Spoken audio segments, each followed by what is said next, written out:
Family, good morning. It is Kyle Henderson, Bama Football on YouTube. Today is Wednesday. It is January 14th, and I have some early morning nuggets to deliver, okay? Let's not waste any time. Let's jump right in. You want them? Hit the thumbs up, by the way. I appreciate you guys being here. Be a subscriber. But most importantly, let's get over 500 likes. That should be the baseline, okay? But you guys want nuggets? Yes? As you wake up? Sounds good. Let's get into it. I have heard, all right, I've been talking to sources now going into this transfer portal period, and I heard some really interesting stuff about the Alabama offensive line and some of the new guys that are coming in that I think you're going to find fascinating, okay? Number one, and look, let's get right to it. Ty Haywood is certainly going to be that guy that they have at the left tackle position, okay? He's not coming in here to, fight with anybody. And there should be competition at every single position, but he's coming in here as the guy that they want at the left tackle position, okay? And this is a place that Ty Haywood should have been at, right, from the jump. And I think the heart wants what it wants. And speaking to sources, it's like, this was such a great fit for him, right? And you got to think, kind of rewinding, he was committed here, right? He has strong relationships with the coaching staff. And I think you're getting somebody that is going to be fantastic for Alabama's offensive line. And let's face it, that was the number one need in the portal. And it still remains a need in the portal, right? So going forward, you need more offensive linemen. But I love the fact about Haywood is that he'll be a redshirt freshman, right? So I think when you kind of look to Alabama's offensive line, and I get it, they're youthful, right? Michael Carroll will be a sophomore. You got Ty Haywood. I'm just kind of curious where they put Michael Carroll. What do you think inside the comment box? I think they can move him around if he plays tackle, if he plays guard. But I found that, very interesting. Is like he is going to be the guy at left tackle, and they want to build on that. You're losing Caden Proctor. Losing Caden Proctor is a big deal. Sometimes we don't talk about that. It's a big deal. And the left tackle, that comes with a lot of weight. So having Ty Haywood come in, okay, is ultra important. I think I wanted to also share that Caden Strayhorn, he's going to play center, okay? And he has a really good shot, and he's going to have to battle for it, just like all these guys are, because competition makes everything better. But center, all right? Because I'm wondering, I don't think there was any chance he plays guard, but I think we got our left tackle, and I think you got your center. So if Michael Carroll, let's just say, stays at tackle, we got 3 offensive linemen. Now, they're going to be young, just trying to figure out who those guards are going to be.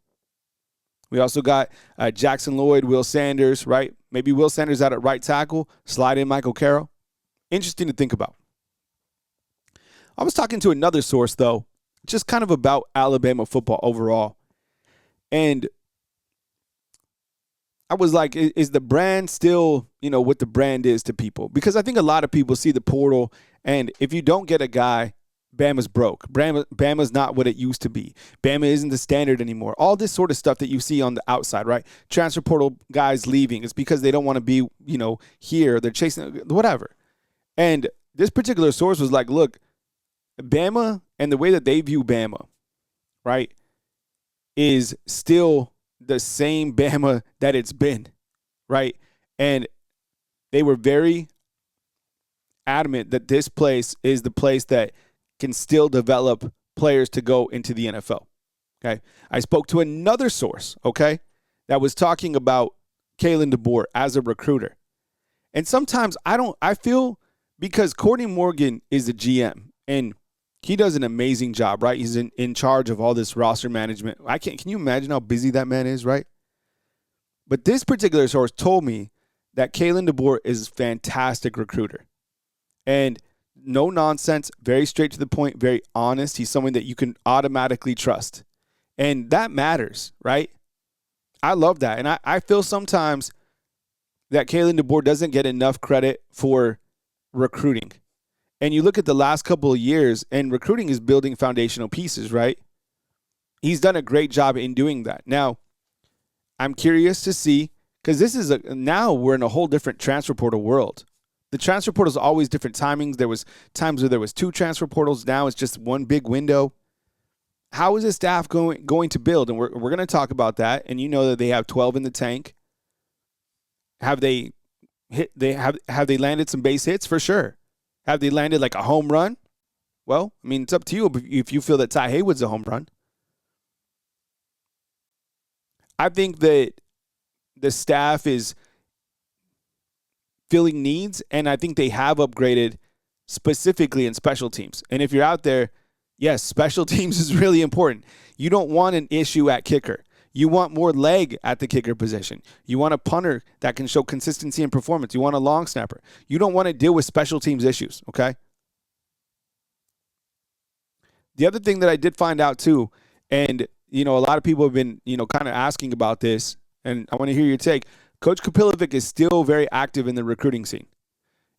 People, want coaching changes, but Coach Kapilovic is very active, and I think you've even seen that yourself. I mean, a lot of the offensive linemen, the young man from Nigeria that went to UK, the big man, 6'8", 300 pounds, as soon as he got an offer, he tagged Coach Kapilovic, right?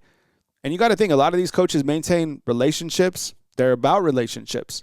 And I know you guys have been asking for coaching changes. I don't know if that's going to happen.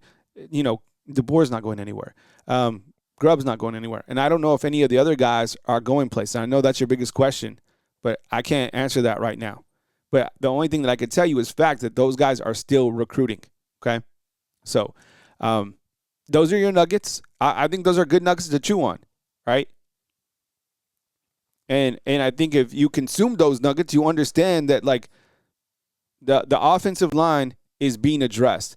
And I feel that going forward, and there's a couple other names that we're going to discuss in this show about some other offensive linemen that they're targeting. I want some more veteran linemen to be, brought in just to kind of create competition. But actually today I feel better about the Alabama offensive line. And that's my biggest question, okay? But because I've said this many times, you can get wide receivers aren't hard to get, okay? Wide receivers rise up, they catch balls, they drop balls. Getting quality offensive linemen is very challenging. They also require an extremely high price tag. We'll talk about Jordan Seaton. I'll give you my thoughts on Jordan Seaton, right? Colorado prospect who went in the portal recently. You think he's cheap? That, like, offensive linemen deserve it too, right? Receivers, yeah, you have your guys that you could definitely pay, but in my opinion, offensive linemen should be paid whatever they want to be paid. All right, it all starts in the trenches, in my opinion. Okay, with that said, welcome to today's show. I appreciate you guys being here. Remember, this is the day that the Lord gave us, all right? So let's be grateful for just that blessing in itself, right, as we go into this day. And I want you to know that I really appreciate you guys being here. Thank you for being on the podcast. Thank you for supporting Wake Up Bama. I put my heart, my soul into every single video that I cut here, all right? This is one take, right?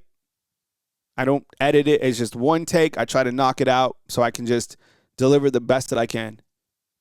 I would really appreciate it if you guys could get us over 500 likes on this video, and that would really mean a lot to me. So thank you so much. And if you become a fan funder by hitting that join button, that would also mean a lot to me. So thank you for your consideration in doing so. I really, really mean that, person to person.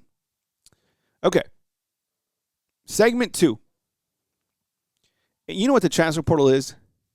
It's like an EKG. It's like beep, beep, beep. It's like up and down, up and down. Okay. Now I'm going to talk about some news that you might not like. Okay. This is kind of the down. And that is Jordan Renaud hitting the transfer portal. I don't like it. Okay. I'll be honest. I don't like Jordan Renaud hitting the transfer portal. I'm not going to be one of these guys that's like, oh, he can leave. We didn't need him anyways. He can leave. We didn't need. Yeah, we needed him. Okay.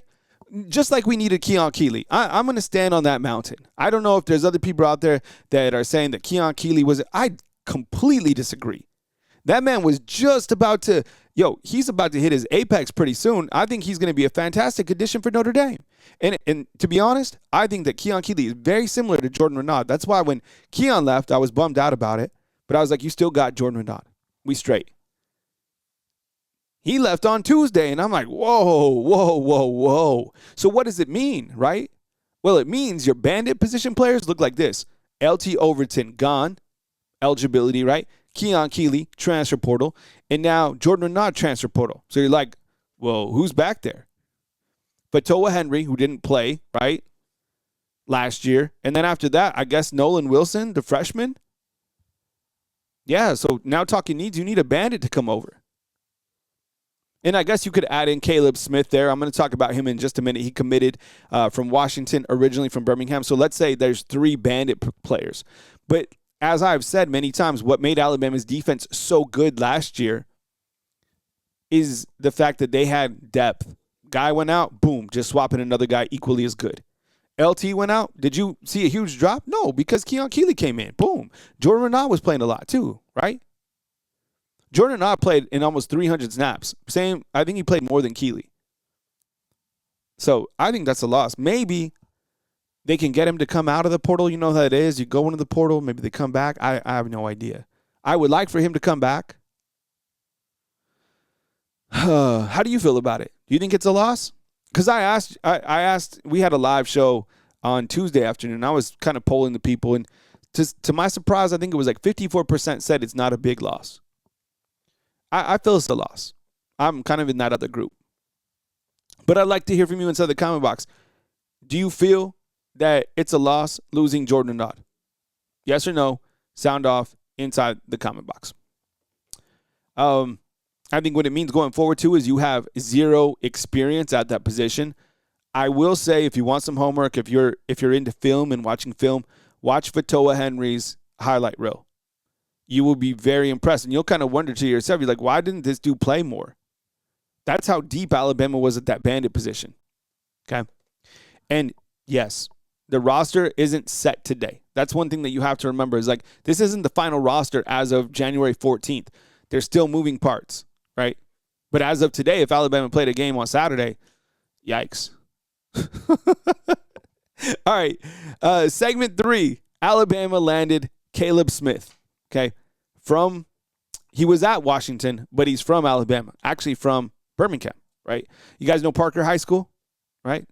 I think when he went there, they finished out like 13-1. 6'5", 270 pounds. Fits into that Bandit position, right? That's kind of where you want your Bandit position. Big dude. He didn't play last year at Washington. Will he be the starter? Highly unlikely. I think this is a kind of a developmental player, right? A depth piece, if you will. I think he ranked, the number 170th defensive lineman in the transfer portal. So are we gauging him as an instant starter? No.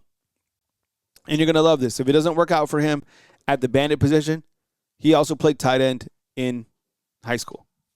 So maybe he plays tight end here. Just kidding. We got enough tight ends. Or do we? Do you want to see more tight ends? Let me know inside the comment box if you want to see more tight ends. All right. So Caleb Smith in Alabama now has 12. I'll ask you some questions here in a minute about the 12 prospects that they have in from the transfer portal. Okay. Segment 4, is Jordan Seaton in play for Bama? What would you say, yes or no on Jordan Seaton? Okay, let's think about this for a second, all right? Standout, offensive tackle, Colorado. Into the transfer portal, played 2 seasons with the Buffs. Currently ranked as the top uncommitted player in the transfer portal. The number 1 offensive tackle available, okay? They're saying he could demand up to $4 million. Pro Football Focus grade, 83.9 in pass block, okay? This guy is he's already in such high demand. And the schools that are at the top of his list, guess who? Texas, Oregon, Texas Tech, Miami.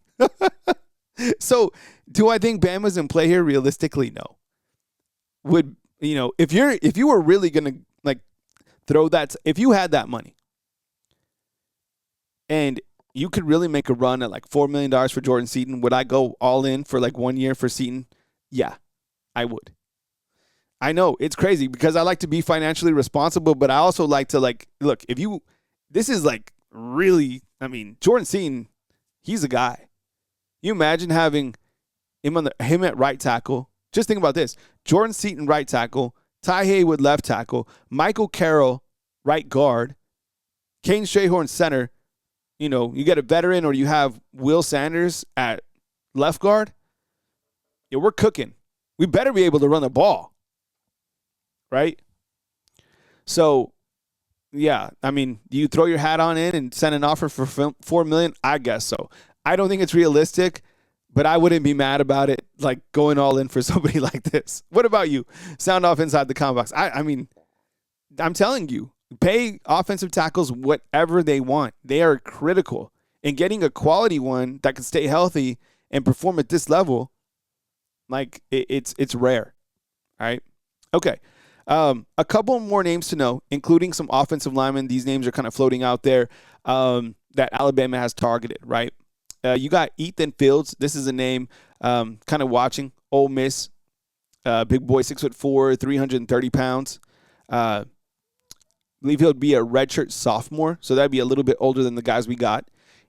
And then you also have a player that's kind of we've been watching, and that is an offensive lineman out of Texas, okay, and Nick Brooks. So keep your head on the swivel. I was talking to somebody today, and they said that is someone to watch. I don't know about landing some of these guys. I just think that they're going to be in such high demand. I want Alabama to be able to, get a veteran that doesn't necessarily have to come in and be a starter. Like I feel like the Quay McBroom guy from Louisiana Monroe that they've also offered, that could make sense. But let me know what you think. And if there's any other, specific offensive line targets that you'd like to talk about, please bring them to the show. This name is very intriguing, and this is Damon Wilson. Have you seen his name? All right, out of Missouri. He's one of the top 10 players in the industry transfer rankings, right? 6'4", 255 pounds. Man, he'd go to the NFL, I guess, if he wanted, but this guy is screaming like, top tier dollars. I don't know if, Alabama can make a run at him. I would like to see it happen. I just think these guys are getting too expensive. And look, is Bama broke? No, but I think Bama is taking another approach to it to be like, look, we can get some of these other guys that fit into the program without breaking the bank and develop them with the coaches that we have. Plus, I think you're already paying some of these guys a lot. So I know the biggest names right now that we're discussing is like Jordan Seaton and Damon Wilson. I just don't think it's realistic for either of those guys. Do you? Let me know inside the comment box. Maybe I'm wrong. Maybe they'll land one of those. I mean, that would clearly be like above a home run. That would be like a grand slam, right? Okay, as we continue, and thank you again for being here. Remember, over 500 thumbs up. I appreciate it. Thank you so much. I pride myself off to the consistency and performance, right? And that's really important to me. I want you guys to have a stellar product every single time we step onto the platform, 100%. So Alabama has 12 in the tank, okay? 12 prospects that they have recruited so far and that have, committed to them in the transfer portal. And I kind of look at it like, are you filling the needs? And I think we filled the needs at special teams. I really think we've upgraded on special teams.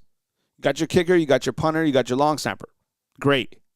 You can literally say in one phase of the game, you should be upgraded. That kicker was 4 of 6 from 50 yards out. Lorcan Quinn, bring him over. And it was funny, we were talking about this on the morning show. Doesn't it seem like every single time we get someone from another country to be the kicker, where it instantly works out, right? If you don't want a kicker from America. You want a kicker from, like, Europe. Soccer, right? I also feel that getting Caleb Woodson, the inside linebacker, was a big addition for the veteran. And you got your left tackle. Those are areas where you definitely filled the needs, okay? I think you still need a veteran offensive lineman, as I was explaining. You need a bandit position player, preferably a guy that can come in and start. That might be priority number 1 right now. Unless you can somehow re-sign Jordan Renaud to get him out of the portal. You know how that sometimes works. And then I still think you need a few wide receivers, maybe 2 or 3. You can't just have 6 wide receivers, right? You need like 9, 10. What would you say right now, the top 2 positions of need for Alabama? Let me know inside the comment box. I think I think we're there, right? Okay. Next up, let's discuss a couple players that are returning. Okay.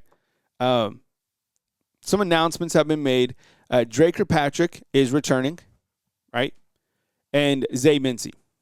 So, two players in the secondary. It was expected that these guys were going to come back, but it's announcement culture, whatever. So we embrace it. We welcome them. We're happy for him. I think with Dre Kirkpatrick, clearly everybody knows that he dealt with some off the field stuff. In my opinion, and I don't know like all the details and stuff like that, but I feel that anybody that is going through something like that needs to be held accountable, right? But we can't give up on people. We can't. We got to pray for them. We got to help them. We got to mentor them. We got to make sure that they don't make those same mistakes again, right? And we got to use, in this particular case, you're using football as a catalyst to make sure he gets back on track so he can get back on the football field. Because in my mind, Dre Kirkpatrick is a pretty good football player. Completely different from his dad. Like, the dude will come and knock your head off. He was playing fast. So whatever it is, whatever, him and Coach Kalen DeBoer are working out, I'm glad he's coming back. We see comeback stories all the time. And raise your hand out there if you're perfect, right? So the thing is, you got to be held accountable. You got to show improvement. You got to take accountability. You get back to work. You put your head down, and you just go to work. So he's coming back and eager to see kind of that respawning of a new year of Kirkpatrick. Zay Mincy. We don't talk often about Zay Mincy, but he's a safety that's a bigger safety. This will be his third year, right? He's coming into his junior year. And we're still waiting on Keon Sabb and Yanze. I think, Zay Mincy's he's good. I wonder, is he going to start? Because you start to look at the safeties back there. You got Carmelo O'Neal that they just got. They got Jariah Edwards. I don't know where he's going to play. Some people say safety. Some people say Husky. You got a lot of the good news is with the secondary, unlike I'm still a little weary about the defensive line, but the secondary, you got plenty in the two deep. You can rotate guys out. Jordan Edmonds is going to be ready to go, right? The freshman coming in, corner, you got Xavier Brown, Dejon Lee, Chuck McDonald, right? Zion Gibson. You look at the safeties, Bray's coming back, Zay's coming back, Drake's coming back. So a lot of guys to work with in the secondary, and I think Zay Mincy fits in. But I'd like to hear from you inside the comment box. What do you think about Zay Mincy's game? Let me know inside the comment box. Okay,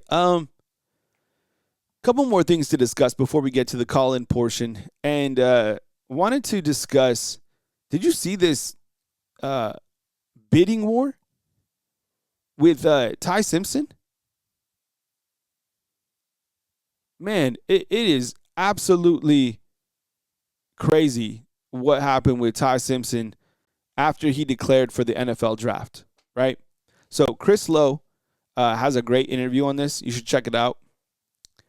And it kind of details after he declared and the offers that he got.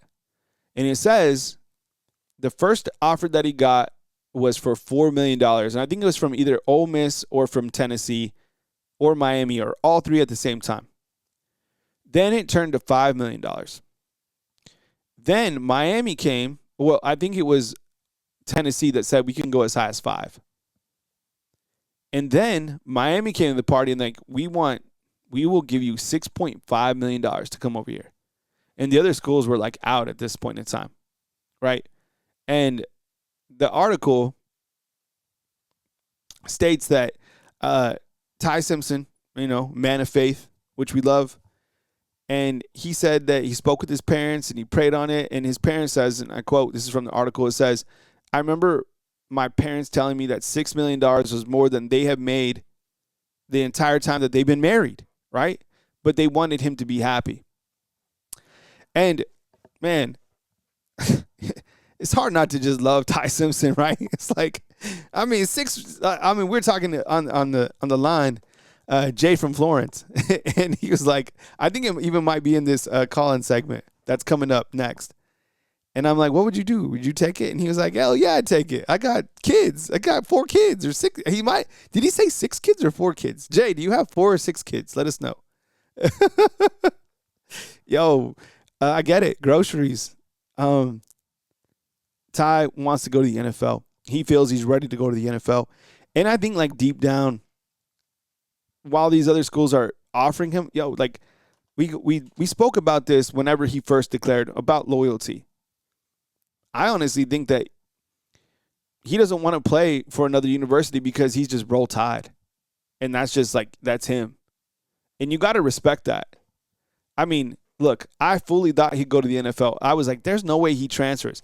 But when I heard $6.5 million, I was like, yo, would you be mad if he transferred for $6.5 million? I wouldn't.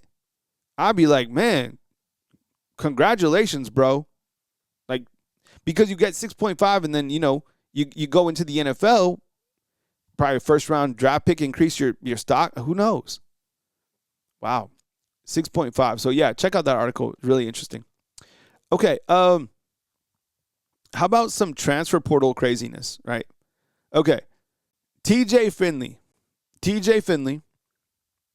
You know this name? Okay. He made a decision. He's going to Incarnate World. All right. Trivia. Does anybody know where this is at? Incarnate World. Sound off inside the comment box. Places he's been before Incarnate World. LSU. He played Alabama when he was there. Auburn. Okay. Texas State. Tulane. Western Kentucky. Played Alabama when he was there. Did he play Alabama when he was at Auburn? I can't remember. But I know they faced him twice. He was at Georgia State, and now he's at Incarnate World. Because we call guys like, that have gone to like 2 or 3 schools, portal surfers. What is he? What's his name? I don't know. What's above a portal surfer? Wow, crazy. All right, and last thing that I wanted to discuss. Okay, this is going to be, this third year, I feel, is ultra pivotal for Coach Kalen DeBoer and his staff.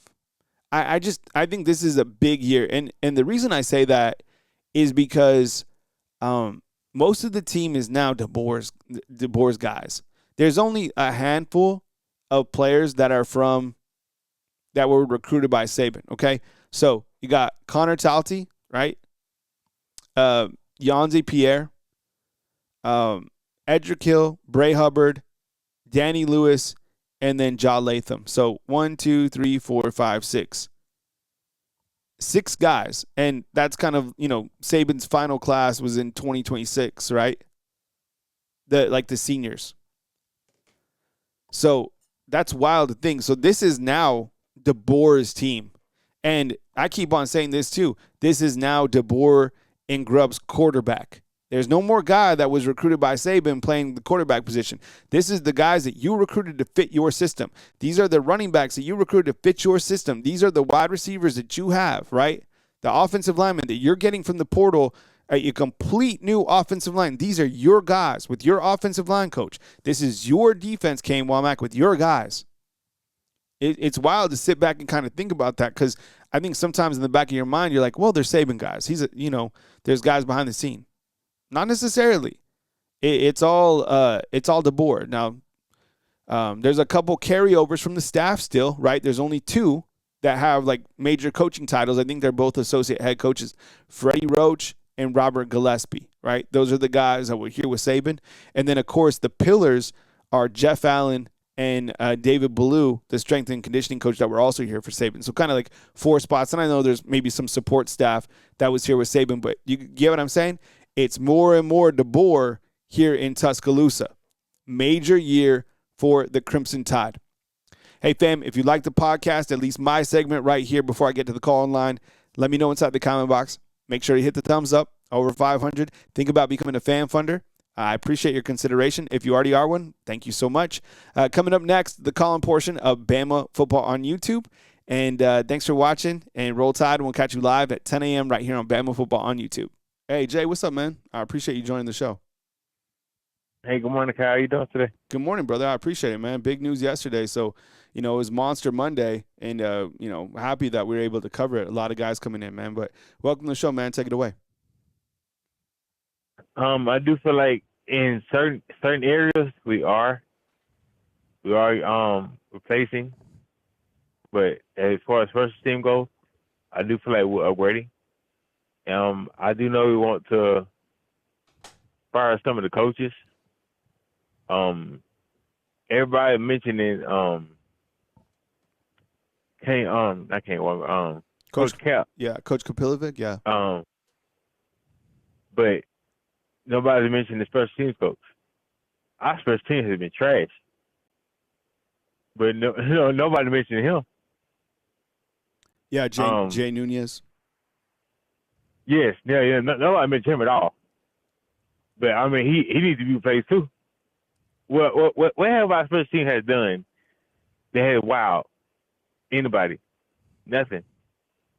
We had a punter that was half a half. Sometimes he did good, sometimes he didn't.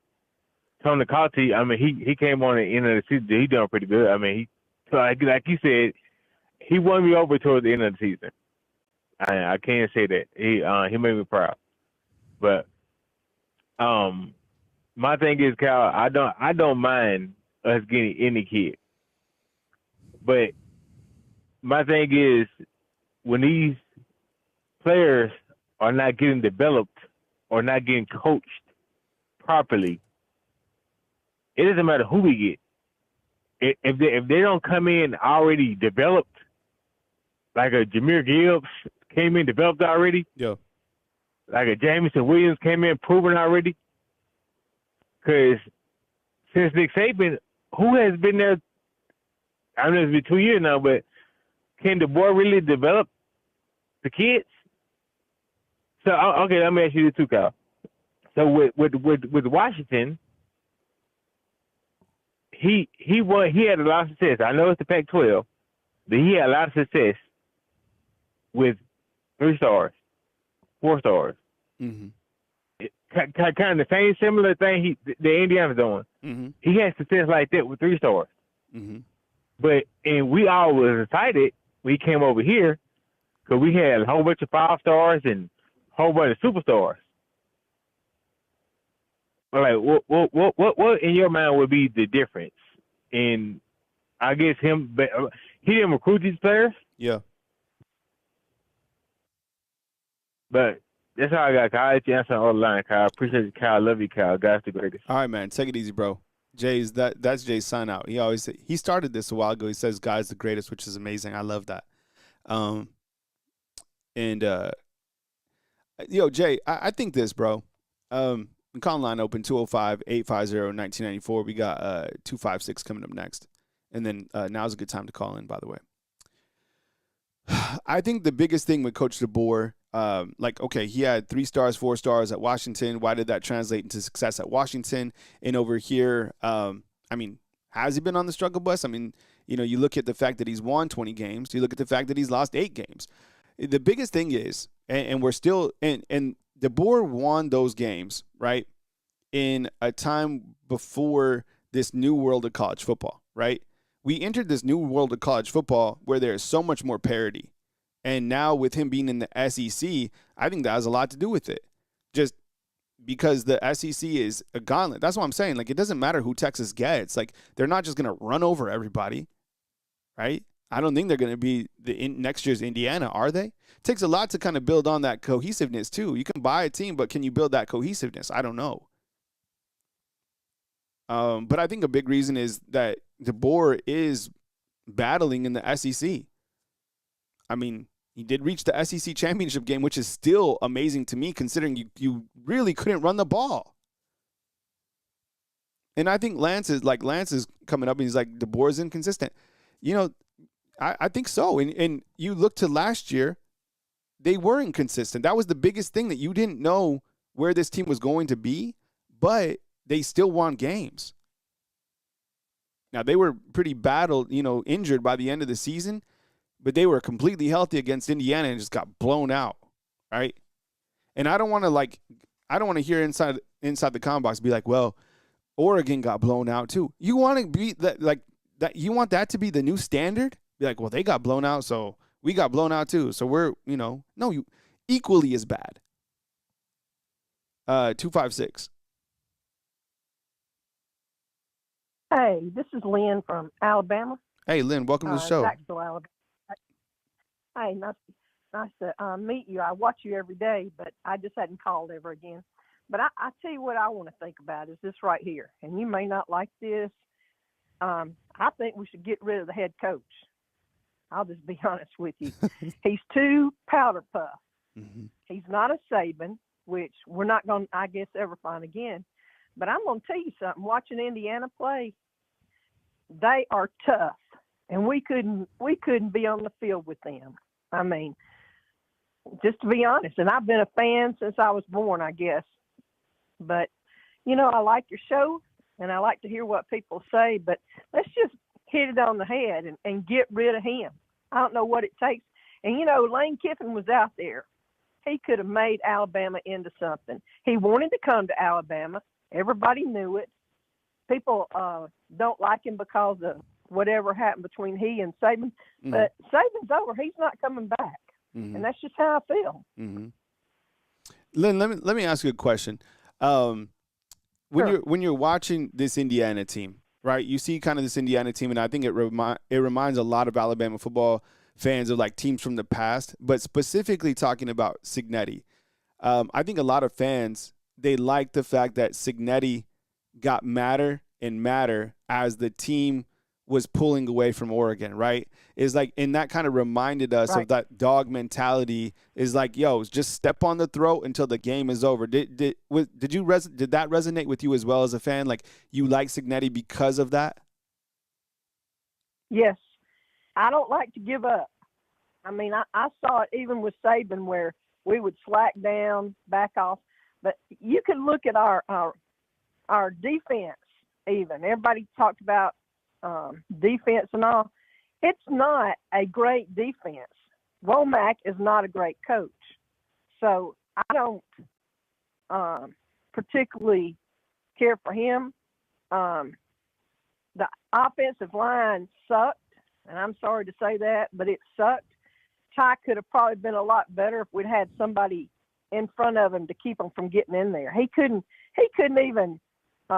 He was great at reading the defense and reading the offense. The defense coming at us. But I'm gonna tell you something, and y'all mentioned about Jalen. He couldn't read a defense if you put it in front of him and pointed it out. He couldn't read it. Going back, and so I think that was the reason that Saban left. I don't think it was anything else. He didn't want one more year of him. And y'all may think I'm wrong. I think he liked him as a person, but Jalen played when he wanted to play, didn't play when he didn't want to play. And that's just how I feel. I'm sorry, and I'm not going to stay on on this line and keep people from calling in, but I'm going to tell you something. You're doing a great job. I enjoy watching you, listening to you. But these people that he's pulling in, DeBoer's getting, it's just a space. Mm. They're just covering the space. Mm. He's not getting the places that we need, I don't think. And they're not going to come to him. They know how soft he is. They've seen it. Practicing in the morning in Alabama doesn't do it.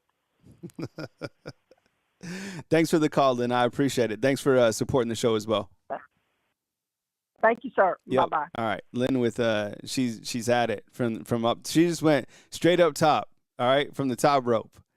So first of all, I think there's a lot of fans that do feel that way because what we went through was like just such a cosmic change, right?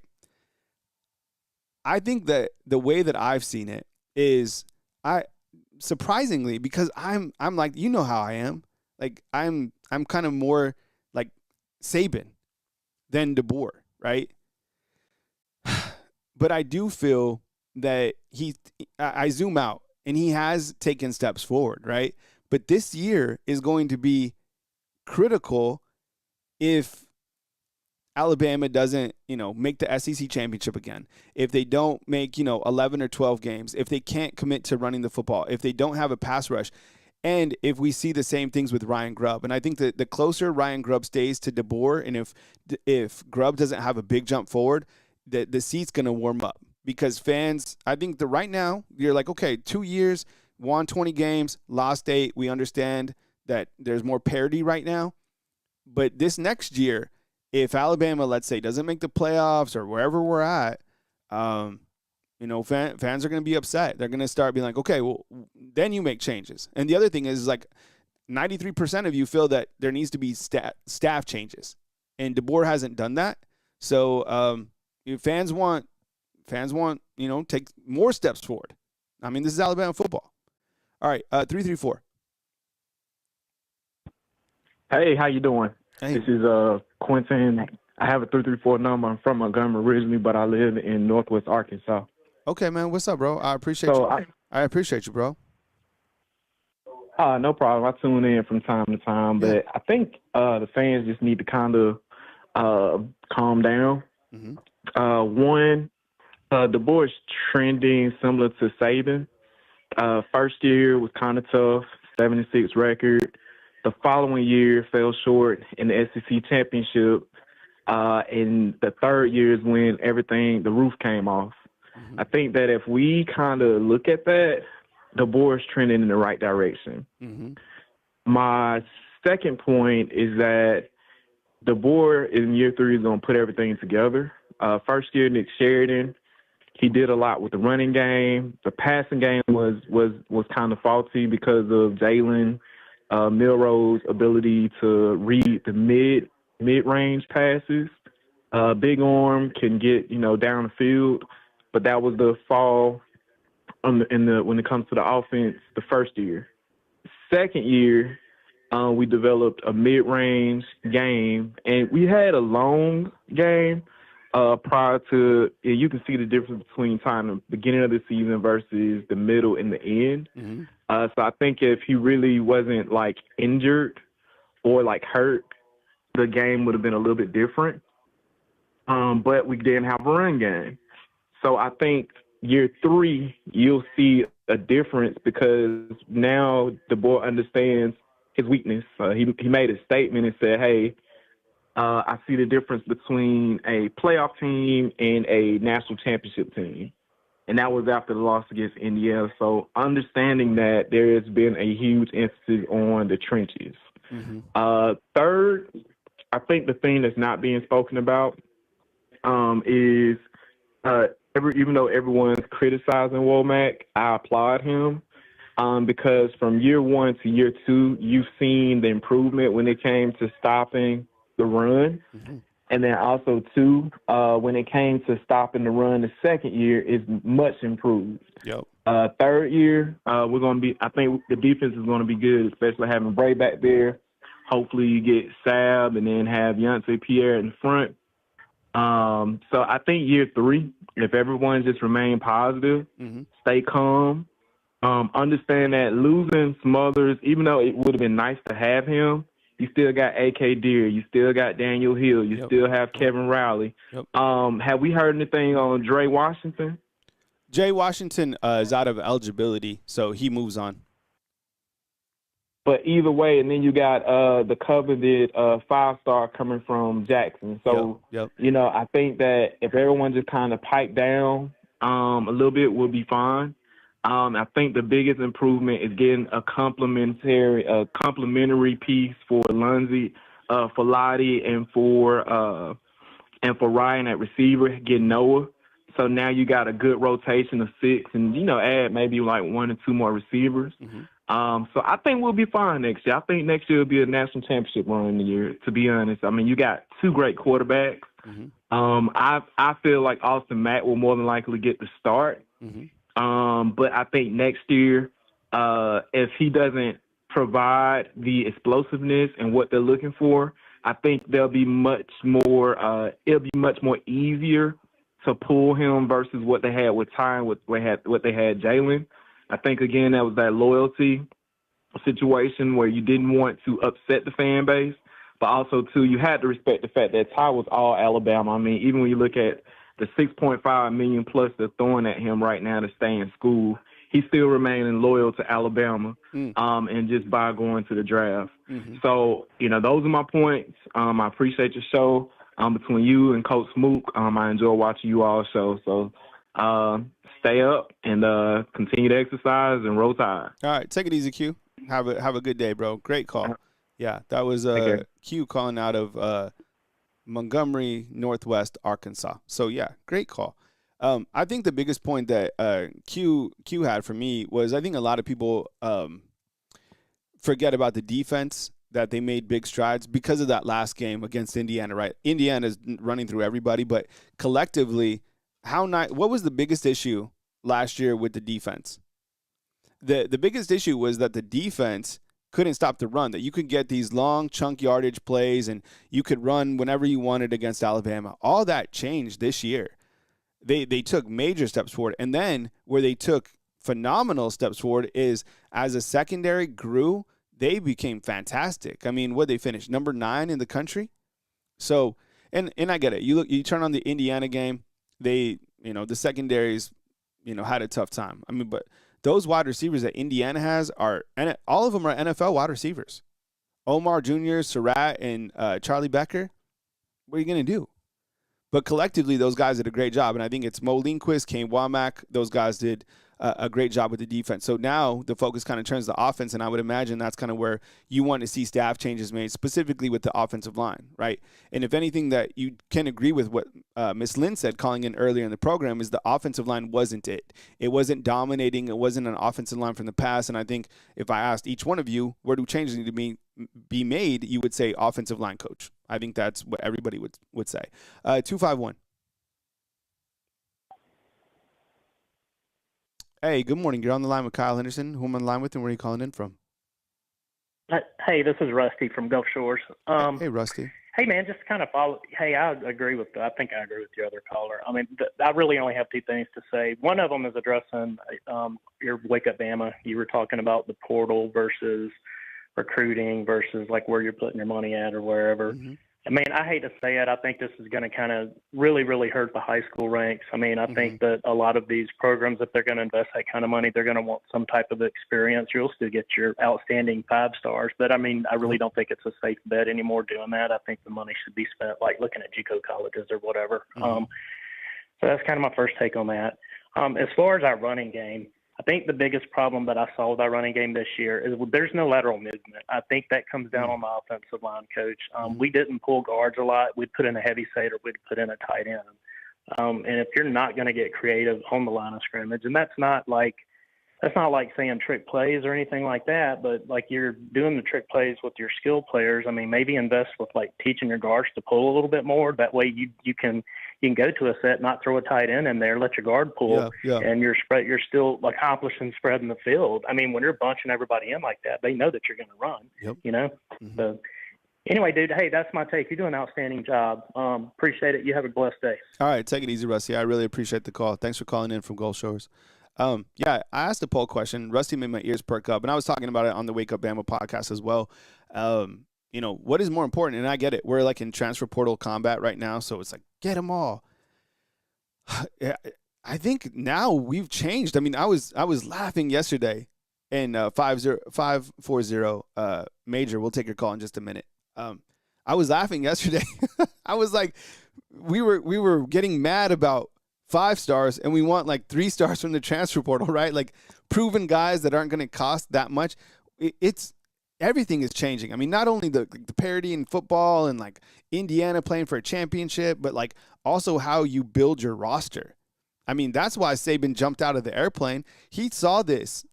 Coach Saban, it was like he had it was like he was reading a book and he turned it to the last page and he's like, this is what's going to happen.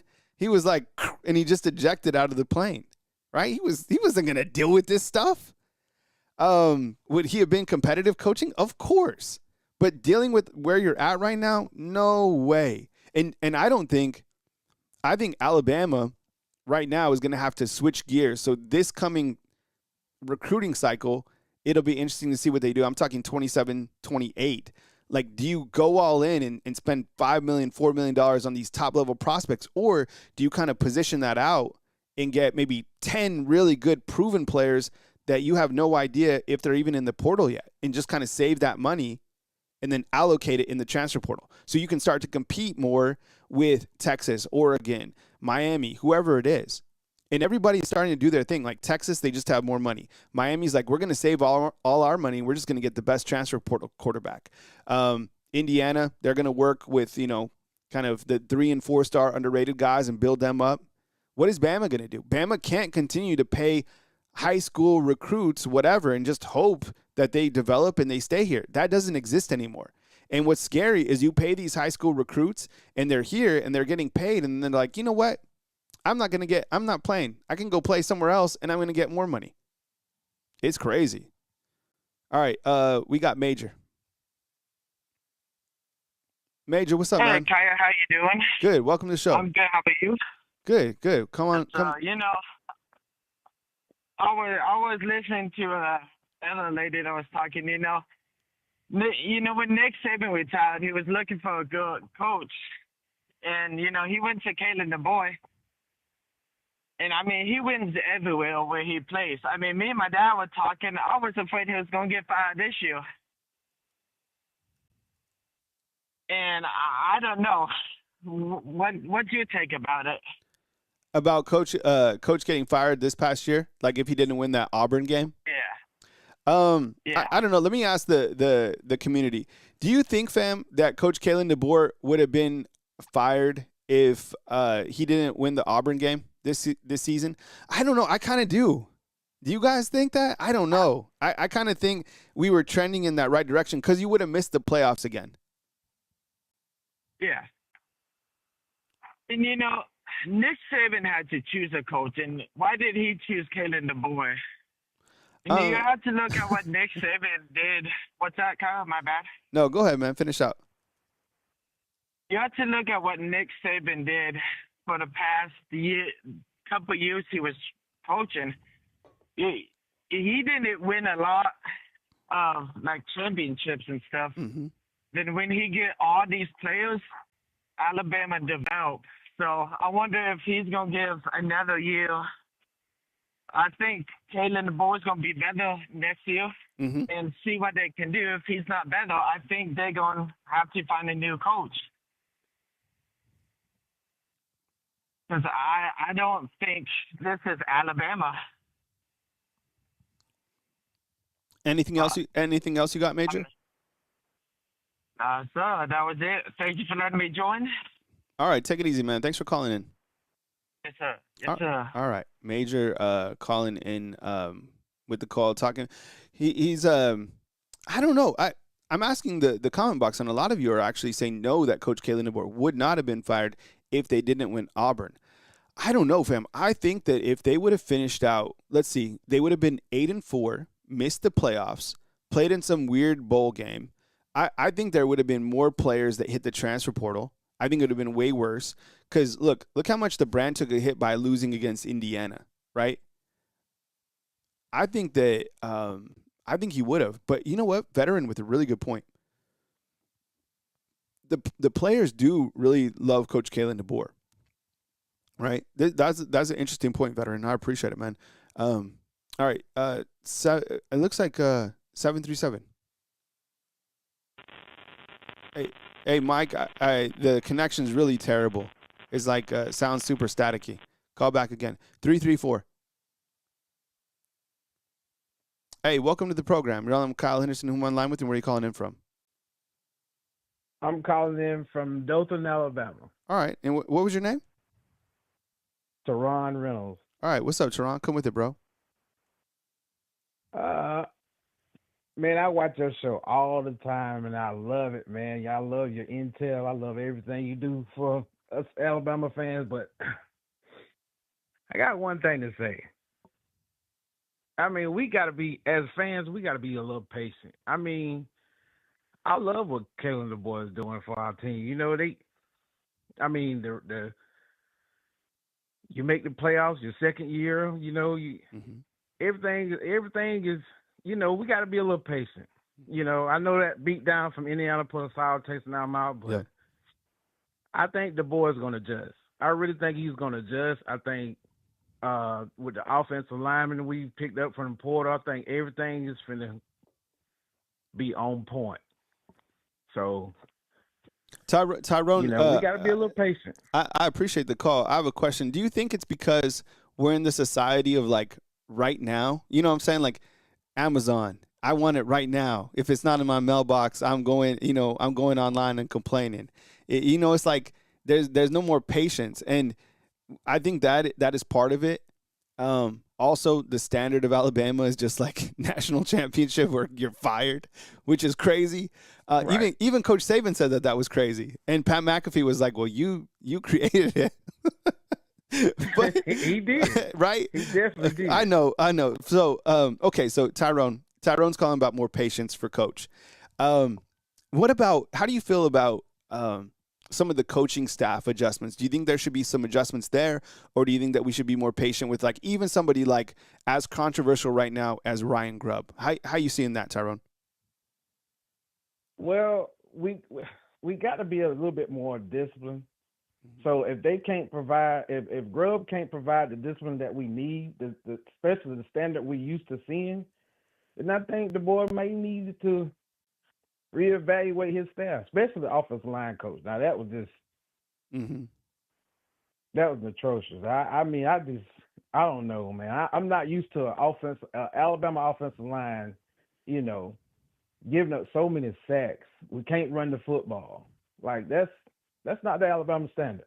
Yeah. I think as Alabama fans, they might be split on a couple things, but you got to run all Alabama fans want you to run the football. That's one thing that we can all agree on. I haven't heard anybody ever call in and be like, the run game doesn't matter. Yes, it does. The run game. It does. The run game matters. If we know anything in life, and there's a lot of questions out there that we still don't know, we know that you have to run the ball to win football games, right? Cool. Exactly. Anything else, Tyrone? I got one more thing. Okay. I don't think AK Deer got his. I don't think he got his shot like he should have. Yeah. I feel like AK Deer should have got way more carries. Maybe his pass protection is a little bad, but he should have got way more carries. I like AK Deer. Yeah. I think a lot of people do. I do too. We saw him in that Louisiana Monroe game, and I know the competition, but I was like, whoa. Yo, some guys just got it, right? You give him the football and things change. I'm still kind of scratching my head to why he didn't have more carries as well, because you gave Kevin Riley opportunities, and was there a big difference between Riley and AK Deer? Maybe you're saying like the pass protection that we really don't know, right? But I thought AK should have played more. People still call him for AK. Yes.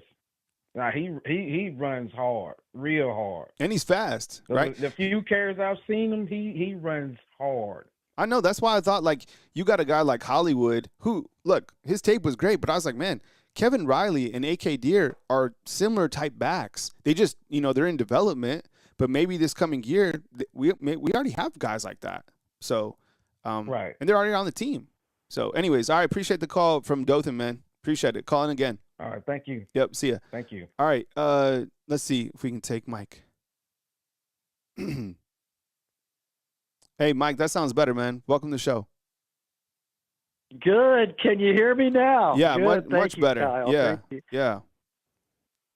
I'm out here in the sticks, man. I'll tell you, my Wi-Fi here is so slow. If the world ended, I wouldn't know it till next week, man. Wait, that's how slow things go. Well, you said last time that you had internet, but did you have does anyone have Starlink? Is that like a thing? What is Starlink, like a satellite internet?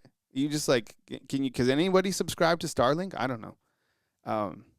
I think so, yeah. But I think Starlink's more for like developing areas than where Elon Musk is the one that does that, where he owns Starlink and he puts these satellites to provide internet service for like war zones and developed, undeveloped areas, underserved countries and stuff.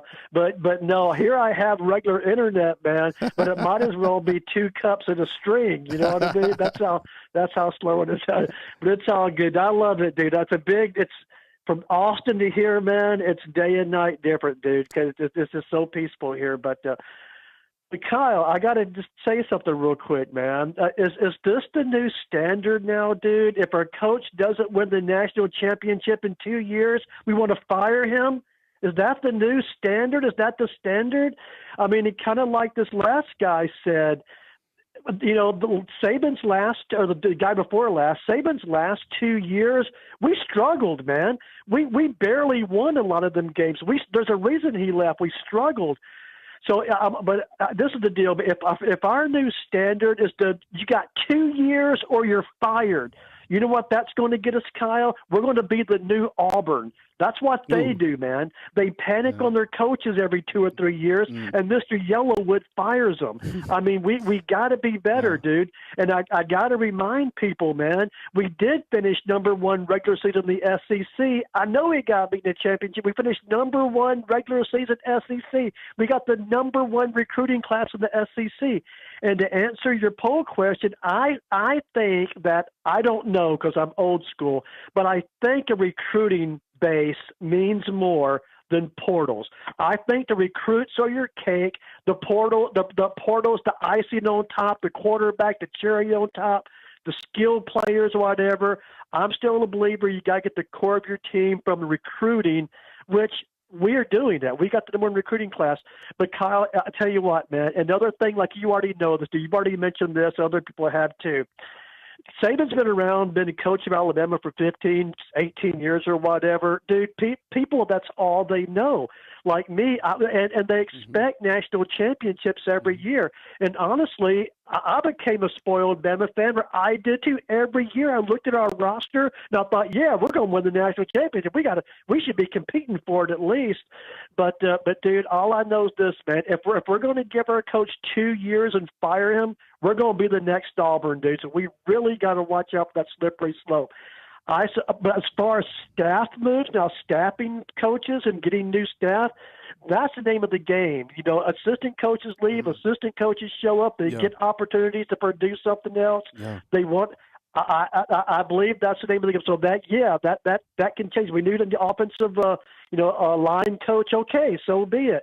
But we got to stick with our coach, man. We can't just fire them every year we don't win the national championship. I know it ended bad, but overall, we took a step forward from last year, and who knows what this portal is going to be, dude. You got some of these players I'm looking at, all they do is go. Some of them aren't even to 3-14. Yeah. I mean, they're not loyal. I don't know why they're leaving, but they're not loyal to us, and we're not loyal to them. And I don't know how much they actually contribute or not, to be honest with you. But man, I'm in love with some of these callers. Let's give our coach more than 2 years before we start wanting to fire the dude. That's just my personal opinion. Let's at least give him 2 years and 2 games, All right, Kyle. That's my rant for the day, brother, man. See you, Mike. Take it easy, man. Good call. All right. That's a really good point about becoming the new Auburn, right? Don't win games, fire, coach. Don't win games, fire. And he brings up a good point. What you do is you assess your coaching staff, right, and you make adjustments there. I'm not mad at that point at all. I thought that was pretty good, thought process, because, one program that's hanging on to their coach too, and it's expensive too to get rid of your coach, right? You don't just erase all your problems, right? Like Florida State, right? They're just hanging on to Mike Norvell, and let's see how this year goes for them. Man, could you imagine? Because Florida State thought 1,000,000% that they were going to fire Norvell. And then the administration was like, well, no, we're not. He's not leaving. He's coming back. And maybe they can turn around. I don't know. But Alabama's in a way better place than Florida State. And ironically, Florida State beat Alabama before they completely crashed. I've never seen a program have a bigger crash out than Florida State. Hey, fam, that was the call-in portion. Thanks for calling in. I enjoy catching up with you guys. I will see you live right here at 10 a.m. Give it Roll Tide inside the comment box. And thanks for watching Wake Up Bama right here on Bama Football on YouTube.